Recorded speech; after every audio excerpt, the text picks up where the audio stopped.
Alright, how's everyone doing? Welcome to From Z to A, Alphabetical Interviews with Zach Andersen. I am Zach Andersen. Today we are here at Sage Sound Studios for the 51st edition of Monsters of Acoustic Rock, and I am joined by Sofia Nunzia. Thank you so much for being on the show. I'm going to ask you the difficult questions as long as it has something to do with the letters of your name. So we'll start with S. So when writing a song, do you tend to start with lyrics, music, melody? Does it vary song to song? It kind of depends song to song, but I tend to start with lyrics first and add in melody there.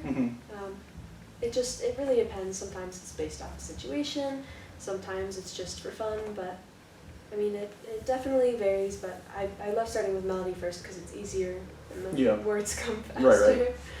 Excellent. And when choosing a set list order, do you plan things out meticulously ahead of time? Do you constantly change things? Or do you just make things up on the fly, change things depending on how audience reacts? I kind of change it up on the fly, honestly. I do a lot of attempting to prep in the beginning, and I will have a plan for which songs I want to do, and I will have an order written out that I usually write in the car on the way to perform, and then I'll get there and I'll be performing and I will completely change it. So it depends on the vibe of the audience. Of course. I guess. I've been there. So. Yes. And tell me the backstory of the first song you ever wrote. The first song that I ever wrote, I think it's a funny story. I was 8 years old, I believe, and I kind of want to revisit the song and write it again, but I was watching TV, and there was a Nationwide commercial that came on, and there was a guy playing the piano, and I'll never forget this, but I just remember him like in a stadium playing the piano, and when he was done, and like the Nationwide was on, came on, I decided I needed to write a song. That was my moment. I was like, I want to write a song. That's great. And you're a multi-instrumentalist. What instruments do you play? What instrument did you start off on? What made you kind of decide to venture off into other instruments as well? I guess I started with piano. I was about 10 years old, I think, and I picked up ukulele during COVID just because I tried guitar, or I wanted to try guitar, but I couldn't figure out how to make it work for me. My fingers were too small. So I picked up the ukulele, and then from there, just recently, like 6 months ago, I started playing guitar. And it's been interesting to have to learn the different, like, how to read different music and play different instruments, different fingerings, but it's been a lot of fun. Yeah. I find it's really interesting when you're going back and forth between ukulele and guitar, because the positioning of the fingers and everything is... It changes. Yeah, different. G and D chord, and you're like, oh, okay. Yep. I know all about that, so... Yes, absolutely.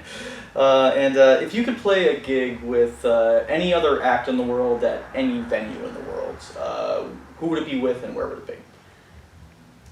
I think I'm going to have to go with Madison Square Garden and Luke Combs. Okay.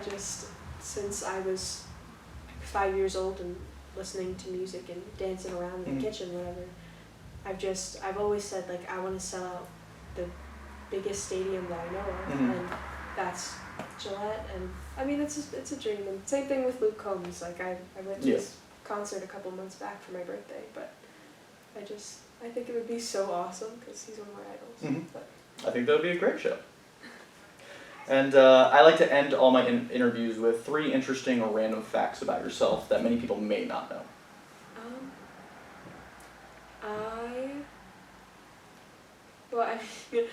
My random fact is usually I'm a singer-songwriter. Right. However, I mean, something that I guess I talk about, but people might not always know because I hide my accent, but I'm originally from North Carolina, and then I moved to Connecticut, right before the pandemic. So I call myself a Southern Northerner or a Northern Southerner. I change up the wording every once in a while. I want to be a singer-scientist when I'm older. Okay. So I love music, but I also love science, Mhm. and if I could figure out a way to make that happen in the Yeah. future, it'd be awesome. And third random fact is my favorite color is orange. Alright. It's like half of my wardrobe and the things I own are orange. And Mhm. people just assume that I like to dress in neon. I love it. I think it's awesome. All right. Well, thank you so much for being on the show. Thank you so much for having me. Of This was course. If you want to check out Sofia Nunzia, please visit the link below. And now we'll cut to a performance from Sofia. So thanks again, and we'll see you soon.